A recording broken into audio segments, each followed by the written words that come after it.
Hey, what's up, America? I want to talk about the future and the future that we don't want. And that's a surveillance state that watches everything you do, where the police are given unlimited powers and everybody's living in a surveillance state dystopian nightmare, 15-minute cities with social credit scores and central bank digital currency, i.e. universal basic income. That's a fucking nightmare. And even though Donald Trump is president, we're still seeing this shape up, which is very unfortunate. Although Donald Trump is taking an American stance and not a world globalist stance on this, which is fascinating. But if you haven't noticed, all of you have given up your freedoms just for comfort and security. Every major city you go to, you're now being watched constantly by cameras everywhere you go, and those cameras have facial recognition technology available. Obviously, the smartphone I'm filming on right now is monitoring your every move, not only how high up you are, how far you've gone, how fast you're traveling, where you've been, what you've searched, every single thing, but we also have registrations for every single thing, from pew-pews to healthcare,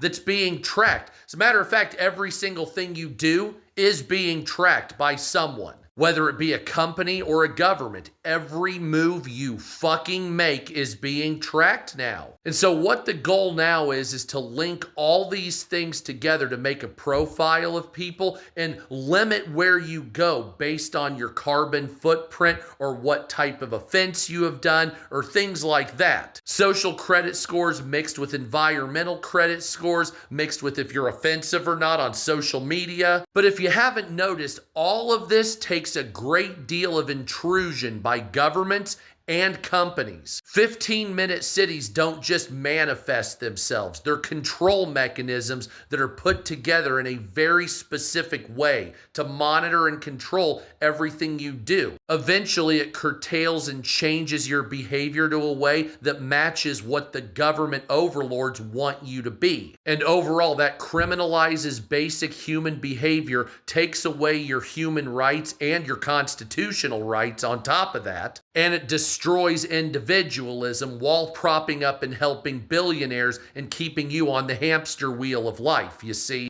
15-minute cities are just the overall manifestation of that next evolution. And so when I think of Donald Trump, I think of dismantling certain parts of that technocratic society that'll be watching you constantly, while also uplifting technocratic society watching you constantly on some ends. So like, for instance, Donald Trump will eventually bring factories back to America so foreign countries may not be watching my every move, but that doesn't mean the United States won't be watching my every move as well. But you see, Donald Trump seems anti-globalist in a way, and this is very good when it comes to stopping 15-minute cities and the world police state that the liberal order is trying to put in. And it's not just Democrats, it goes way further than that. It's George Soros's, it's Bill Gates's, it's the Club of Rome. We know what this is. The reason for my support for Donald Trump is because the ends justify the means. I'm well aware that Donald Trump is anti-globalist, and that's right up my fucking alley. But after combating the globalists, we also need to make sure to pull away from the police state that we've built here. We have to stop that by getting rid of surveillance, getting rid of private prisons. Those things are necessary, but for right now, we need to dismantle the globalist horse shit that's trying to encompass America.